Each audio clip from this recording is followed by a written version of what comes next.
Ladies and gentlemen, today I want to talk to you about one of the most important aspects of achieving true success and fulfillment, finding your why.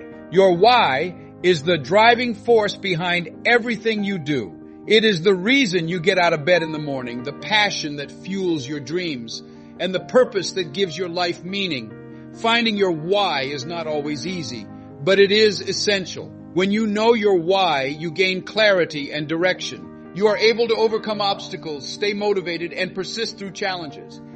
Today, I challenge you to embark on a journey of self-discovery, to dig deep and uncover the reason behind your goals and aspirations. Let's explore how finding your why can transform your life and propel you towards your greatest achievements. You see, I only draw millionaires in training, I tell you. That will become clear to him in a moment. You possess a unique quality. You are my mission, and you are capable of greatness. That is the only reason you are here. I am feeling you. Some of you are feeling me right now deep down in your souls, and I want to enter your heart, not just your brains. You must thus believe that you are capable of completing this task. You have to start believing. Then you have to keep believing it and feed it by watching videos, attending conferences and seminars, pushing yourself and challenging yourself. Osborne once stated that you will never progress unless you try to accomplish something that you have already mastered. Additionally, you'll also learn certain facts about yourself that you are now unaware of as you start to push yourself. Additionally, you start examining your dreams, yourself, and your experiments. And one of the most crucial things is to walk into your greatness. Whatever your aspirations are, please tell me they're there and move forward before you're ready. You possess a price. Move before you're ready, said trainer and motivational speaker Pritchett. In life, we are told to walk by faith rather than by sight. You really want to start pushing yourself, you see.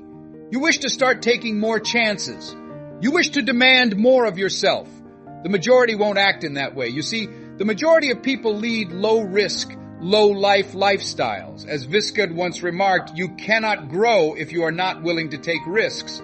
You can't become your best self if you can't evolve. You cannot be happy if you are unable to reach your full potential. And what else is there if happiness is out of your reach? I agree with Helen Keller's remarks. Life is a brief and uncertain journey. Prioritize eating the dessert. You should thus start taking some chances. You should start pushing yourself, accept failure, and learn from your mistakes. Refrain from giving in to the temptation of playing it safe in life and your fear of failing. Life is too short to leave alive. To get out of here, you have to die. Another thing is that you examine your dreams and yourself. Purge the toxins from your life. Put that in writing. You see, I believe that the majority of people never reach their actual life goals because they are surrounded by too many negative, toxic people who sap their vitality. You need to ask yourself, what is this relationship doing to me? As you consider the people in your life, how does that affect my life? Has my character improved? The Measure of a Man by Sidney Poitier is a powerful book, but I strongly suggest getting the cassettes instead. His voice is amazing, and he made a comment there. He claimed that when you take a stroll with someone, an unconscious process takes place. It is not said. You have to adapt to their speed, or they have to adapt to yours. Whose speed have you changed to watch? Do you wish to surround yourself with people? Gather your team, but make sure they are someone you can learn from, advises my daughter Ona Brown, a speaker and coach. I will never forget that Bishop and T.D. Jakes and I entered a board meeting while I was on a special board. As he opened the meeting, he gave each person a quick glance. You're fired as soon as I find out as much as you do, he said. The meeting is now open as a result. On that boy, everyone kept learning new things. My friend Dennis Kimbrough, an Atlanta-based motivational speaker, once told me that if you're the smartest person in your group, you should find a new group. Trust me. Thus, gather your team as you examine yourself and consider the future. Your net worth is determined by your network. According to George Fraser, who are you letting into your ears? Which kind of connections are you making? Do they represent a liability or an asset to you? Do they uplift you or do they bring you down? Toxic individuals and nourishing people are the two categories of people that come to mind. Those who nourish you bring out your best qualities. They hold you responsible, stimulate you, and offer encouragement. People that are toxic are judgmental and constantly tell you what you cannot achieve. They constantly gauge your potential in relation to them. Never let anyone tell you what you can't do, son, especially if they haven't done it themselves, my mother used to say. They have no idea what lies ahead for you. As you start to examine yourself, note the partners you speak with the most and ask yourself, hey, is this relationship beneficial to me? Then consider the individuals you ought to surround yourself with so that you can grow and learn from them. Once I made the decision to speak, I became a member of the National Speakers Association. I desired to be in the company of those who shared my interests. I will always remember my encounter with Dr. Norman Vincent Peale. You have something special, he said. You are a fantastic person with more potential than you may ever realize. And now I find myself here. And oh my goodness, the audience exclaimed. I had read 17 times about the power of optimistic thinking, my idol. When I met him backstage, I introduced myself as Les Brown to Dr. Peelheim. I've read your books and listened to your recordings. Sir, we were given them in special education, and I would adore joining you on stage someday. He gave me a look and said, young man, it's possible. It is conceivable. However, this man gave me goosebumps whenever he talked. His diaphragm was the source of his deep baritone voice. You possess a unique quality. You are capable of greatness. He took precedence over the internal dialogue in my head. I will always remember a gentleman. Dr. Carter G. Woodson, a Harvard graduate, is an exceptionally intelligent man. If you can predict a man's thoughts, he said, you never have to worry about what he might do.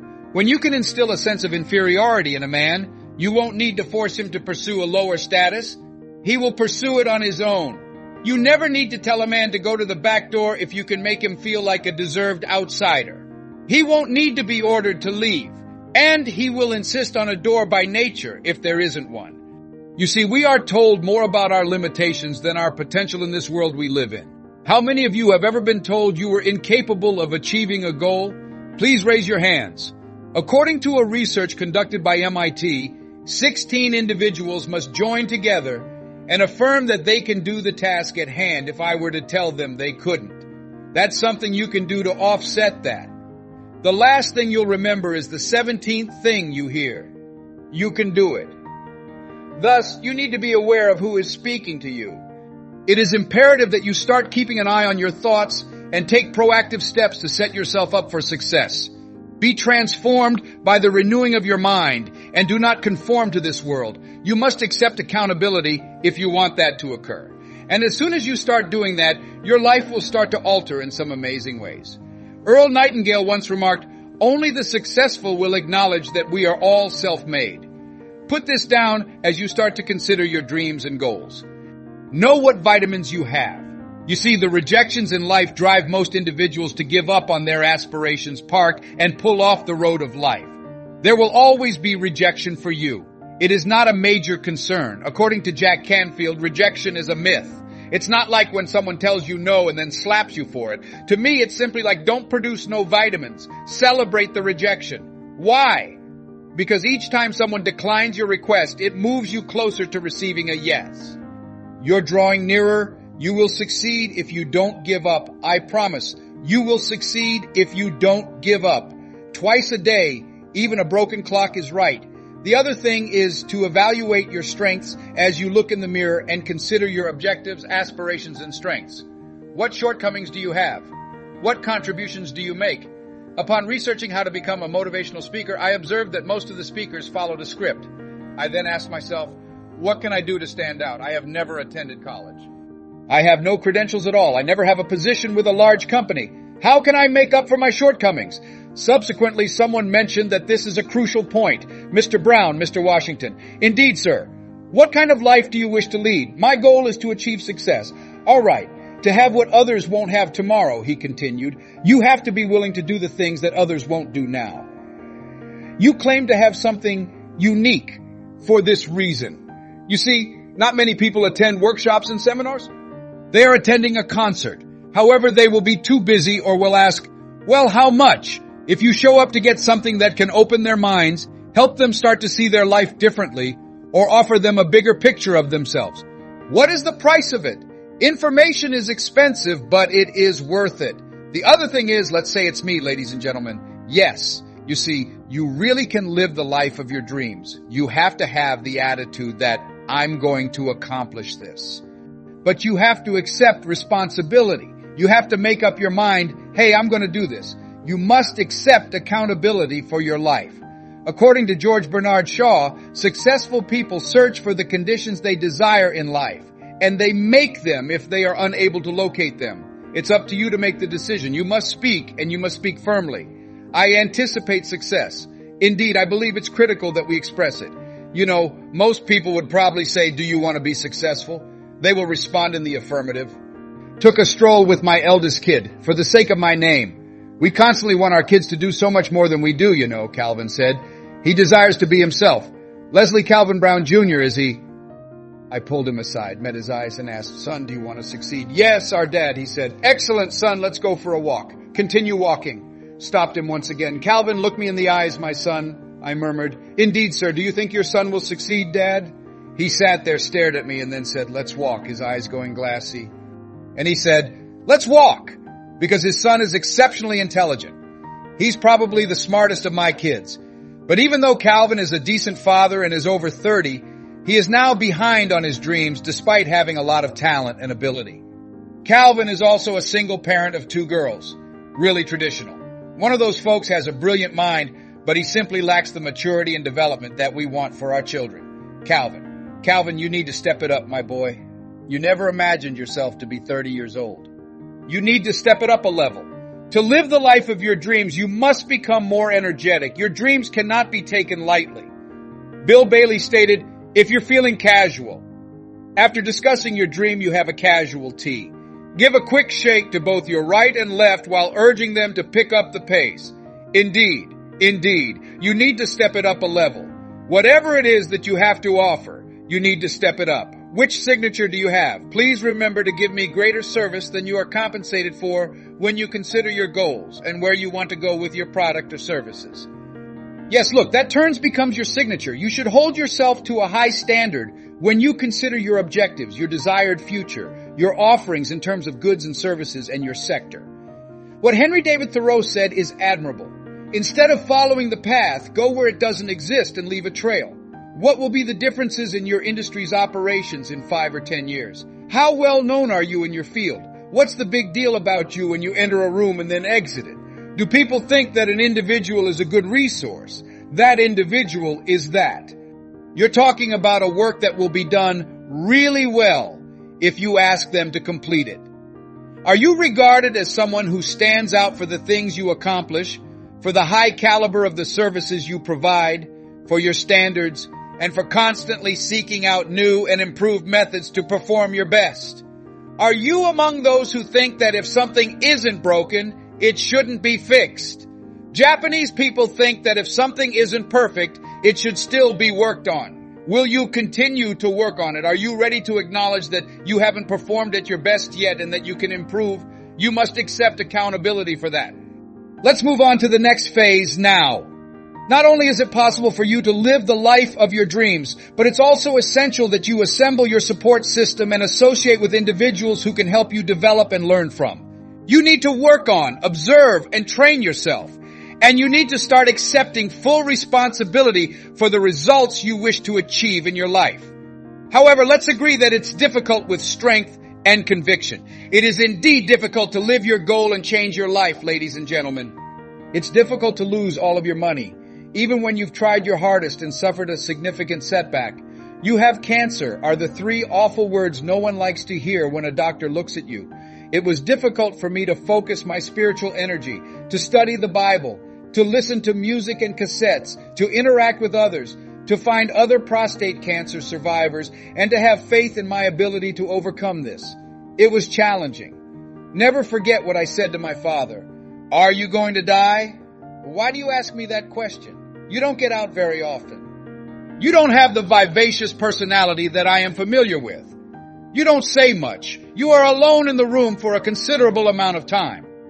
Are you giving up, Dad? Are you going to give up? Will you allow the diagnosis of that physician to become your truth? When my father sees me get my degree, indeed, my kid, indeed. Yes, I will engage in combat. I don't think it's time for me yet. No. I will witness your graduation. Above and beyond that, though, I have other plans for my life. I appreciate you asking me that too. However, I have to admit that I'm afraid. I've never been in this circumstance before, therefore I'm afraid. Speaking with people and offering encouragement when they face difficulties in life has come naturally to me. However, I'm myself, and I don't feel any less of a guy for telling you this. Yes, I do need assistance because I'm afraid. Please repeat after me. Request assistance. It's not that you're weak. Rather, it's that you want to stay strong and beg for assistance. And keep going till you succeed. Indeed, you see, life is difficult. Additionally, there are times in life when you'll require assistance. It will be necessary for someone to talk to you. Someone needs to give you some words of wisdom. Willie Jolly is a motivational speaker that I know well. A setback, he claimed, is a prelude to a return. Willie's tapes had to be listened to. Kevin Brace is another acquaintance of mine who speaks. Les, come on, man, you can do this, he said. This is something you can accomplish. You're capable of a home run. It's finalized. Les Brown is who you are. That cancer needs to leave your body. Talk to me, Kevin, I said. Speak with me. That's the information I require. Those were words I needed to hear. Whoever you are, I don't care. For pride, many will not allow themselves to ask for assistance. Pride appears prior to a fall brought on by ego. To have ego is to push God aside. No, seeking assistance is not a sign of weakness, but rather a desire to stay strong and make a request for assistance. And keep going till you succeed. I am here because so many people are there for me. I'm here because when I was having trouble believing in myself, a lot of people did. Secondly, let's all agree that it's worthwhile. Yeah, see, I believe you need to come up with 5 reasons why this will be worthwhile. Therefore, put it in writing. For 5 reasons. For you, what will make it worthwhile? My desire was to look after my mother. My own was, I want to make a difference in the world. For you, what will make it worthwhile? My goal is to make a lasting impression. Mine is to refuse to pass away without having lived. For you, what will make it worthwhile? Please repeat that to me. You must be starving. Mr. Brown, what do you want to do with your life? Said Mr. Weinchard. I, Sarah, wish to work as a disc jockey. Is that accurate? Indeed, sir. All right. I know you must be hungry, Mr. Brown. I want you to pay attention to Paul Harvey, he continued. He is the best communicator in the world. Always look for a mentor or coach, someone who is pursuing your desired path. Observe them. See how he handles the other portions of the tale. Pay attention to his voice. Mr. Brown, sharpen your intellect and improve your ability to communicate. You tell the world who you are the moment you open your mouth, young man. Remember, Mr. Brown, that you have to be hungry. Spend some time growing as a person. I thus began my training and self-improvement, and shortly after that I approached him. I've been working on myself, sir, I added. I completed the tasks you instructed me to undertake. I zag and constantly listen to Earl Nightingale. Additionally, I've been reading the book by Dr. Norman Vincent Peale, and I'm prepared. I practice for 2 to 3 hours every day, sir. Is that accurate? Indeed, sir. Excellent. It's obvious that Mr. Brown is hungry. I ask, Sir, why do you keep saying that? Hunger makes people unstoppable. Mr. Brown, there is no justification suitable for those who are starving. Face the music outside. Remember, young man, to always be hungry and to avoid consuming too much vitamin. I traveled to Miami Beach to apply for a job. Program Director Milton Butterball Smith was in charge. Good day, Mr. Butterball. Greetings, sir. Les Brown is my name, sir. I enjoy working as a disc jockey. Do you have any background in journalism? He asked, addressing the young man. I don't, sir. Have you ever worked in broadcasting? I don't, sir. I apologize, but we don't have a position for you, he stated. I returned and informed Mr. Washington. I was inconsolable. Mr. Washington, I said. They declined. Sir, they wouldn't even let me try out for them. Please don't take it personally, Mr. Brown. I advised you not to take your vitamins. It takes 7 rejections for most individuals to say yes since they're so pessimistic. You are invincible, Mr. Brown. You must be starving. Return once more. Indeed, sir. Good day, Mr. Butterball. Greetings, sir. Les Brown is my name, sir. I enjoy working as a disc jockey. You weren't here yesterday, young man? Yes, I was, sir. I told you no yesterday, didn't I? You did indeed, sir. So why have you returned today? To be honest, sir, I had no idea if someone had been fired or laid off. No one was fired or laid off. Now leave this place. I returned the following day. Greetings, Mr. Votervoil. Greetings, sir. Les Brown is my name, sir. I enjoy working as a disc jockey. I am aware of your name. You weren't here the previous 2 days? Yes, I was, sir. Did I not tell you? No, the previous 2 days? You did indeed, sir. So why have you returned today? To be honest, sir, I had no idea whether someone had passed away or became ill. Nobody fell ill or passed away. Nobody was fired due to a fire. Don't come back here again, please. The following day I returned, grinning broadly, and seemed as though I was seeing you for the first time. Greetings, Mr. Vanderwall. What's up with you? He gave me a furious glare. Go grab me some coffee, he said. Yes, sir, I said. I thus started helping the disc jockeys with their errands. I would fetch them lunch and dinner, then spend hours in a control room learning every move they made with the instruments and the control board. I did this because I knew I would eventually be in charge of the microphone. Subsequently, on a Saturday afternoon, a radio host named Rockin' Roger was indulging in alcohol while broadcasting. Rockin' Roger began to slur his words since he was so inebriated. He was going to topple over in the chair. Clearly, he was unable to finish his program. And there I was, staring at him through the window of the control room. An afternoon on Saturday. I was the only person there, young, eager, and ravenous. And I was moving back and forth while yelling, "Drink rock! Sip, rock and drink." If you'd asked me to, I should have gone get him some more. The phone rang shortly after that. I answered the phone, and it was the general manager. I greeted them. "Little boy, meet Mr. Klein," he said. I acknowledged that. "Rock can't finish his program," he remarked. I acknowledged that. "Would you please bring in one of the other DJs?" he asked. "Yes, sir," I said. I ended the call. "You must be thinking I'm insane," I said. I told my mother and my girlfriend Cassandra to come out on the front porch and turn on the radio when I called them. "I'm going to go live soon." After about 20 minutes of waiting, I gave him another call. "I couldn't find anybody, Mr. Klein," I said. "Little boy, you're not using controls," he said. "Yes, sir," I said. "Go in there and switch the records," he said. "But don't say anything here." "Yes, sir," I said. I was eager to get the ancient rock out of the way. I slid on a quick record. I said, "Look out, this is Les Brown, your platter playing Papa LBD Triple P." None existed prior to me and none will exist following my departure. That makes me the one and only, young, unmarried, and truly in love with Domingo. Do possess the qualifications to satisfy you and provide you with a ton of action. I'm your love, darling, so watch out. I was starving, man. You have to be hungry. Say those who aspire to greatness as they shake hands with folks on your right and left. Which legacy do you have? What will you say in your statement? Decide. Each and every day. Read it each day. I will not give up and cease to exist. I would like to leave you with something my mother used to like hearing me say. "Boy, say that thing for me," she exclaimed. "And this is my dedication to you, to the greatness you possess, for it exists within you. And this is all it says.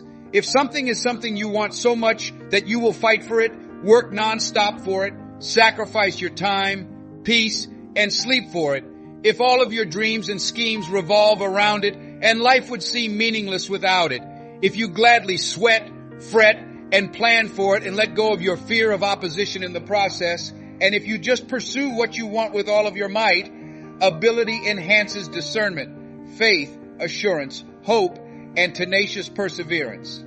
If nothing, not even hunger, cold, poverty, illness, or physical or mental discomfort can prevent you from pursuing your goals, you besiege and plague it if it is grim and unyielding. You will succeed if God is on your side. This is the infant boy that Mamie Brown misses. Bless America and you both, oh God. You are capable of greatness. My friends, as we bring our time together to a close, I want to remind you of the power and importance of knowing your why. When you have a clear sense of purpose, you become unstoppable. Your why will guide you through the toughest times and keep you focused on what truly matters. Take the time to reflect on your passions, your values, and the impact you want to make in the world. Ask yourself, why do I do what I do? What is the deeper meaning behind my goals? When you find those answers, you will find the fuel that keeps your fire burning even in the face of adversity. As you leave here today, carry your why with you in everything you do. Let it be the compass that directs your actions, the anchor that keeps you grounded, and the light that illuminates your path. Surround yourself with people who support your purpose, and who encourage you to stay true to your why. Remember, success is not just about what you achieve, but about why you achieve it. Let your why be the driving force that pushes you to new heights, that inspires you to persevere, and that empowers you to make a difference. Thank you for joining me on this journey of discovering and embracing your why. Let's continue to support and uplift each other as we pursue our dreams with passion and purpose. The time is now. Find your why, live it fully, and watch as your life transforms in extraordinary ways. You have the power, the purpose, and the potential to achieve greatness. Embrace your why and let it lead you to a life of fulfillment and success.